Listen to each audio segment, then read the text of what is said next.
Assalamualaikum warahmatullahi wabarakatuh. Saya Nur Cipa dengan NIM 1907030552. Tujuan saya membuat video ini adalah untuk menyelesaikan tugas akhir semester dengan MK Pengelolaan Sumber Daya Pesisir dengan dosen pengampu Bapak Ilham Zulfahmi. Soal yang pertama, jelaskan mengapa pendekatan ekologis dan pendekatan administratif penting dalam mengelola kawasan pesisir. Jawabannya, dalam konteks pendekatan ekologis, wilayah pesisir didefinisikan sebagai kawasan daratan yang masih dipengaruhi oleh proses dan dinamika laut, seperti pasang surut, intrusi air laut, dan kawasan laut yang masih mendapat pengaruh dari proses dan dinamika daratan, seperti sedimentasi dan pencemaran. Sementara itu,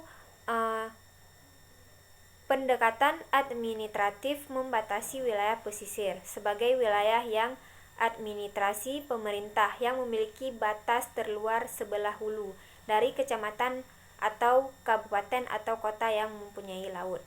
Soal yang kedua, kemiskinan masyarakat pesisir dipengaruhi oleh faktor budaya, struktural, dan faktor alam.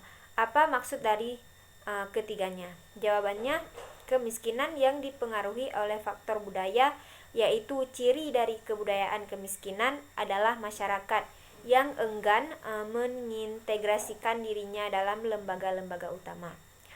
Sikap apatis, curiga, terdiskriminasi oleh masyarakat yang luas.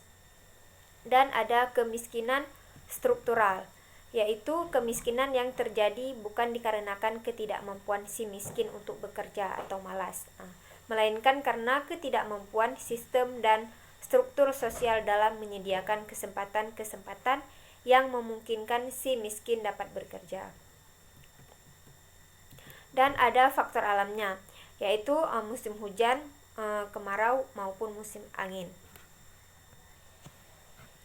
Soal yang ketiga, langkah-langkah efektif apa yang diperlukan dalam memberdayakan masyarakat pesisir? Jawabannya, pemberdayaan masyarakat pesisir yaitu upaya untuk memandirikan masyarakat lewat perwujudan potensi kemampuan mereka. Upaya tersebut itu diikuti dengan memperkuat potensi atau daya yang dimiliki oleh masyarakat itu sendiri. Pemberdayaan masyarakat pesisir dapat diberlakukan dari beberapa indikator, antara lain peningkatan pengetahuan, peningkatan kemampuan atau keterampilan, serta dengan terkait program yang diberlakukan oleh pemerintah. Upaya pemberdayaan masyarakat harus dilakukan 3 cara. Yang pertama, menciptakan suasana iklim yang memungkinkan potensi masyarakat untuk berkembang. Yang kedua, memperkuat potensi atau daya yang dimiliki oleh rakyat dengan menerapkan langkah-langkah yang nyata. Yang ketiga, ada memberdayakan rakyat dalam arti melindungi yang lemah dan membela kepentingannya.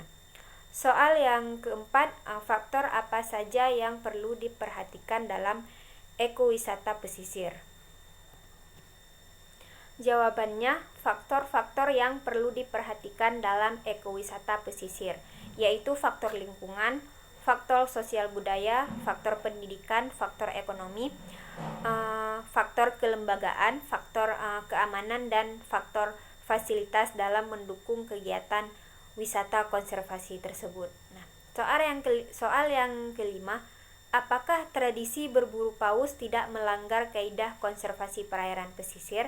Jawabannya, berburu ikan paus sendiri sebenarnya sudah menjadi tradisi dari beberapa suku di Indonesia, seperti suku Lamalera di NTT.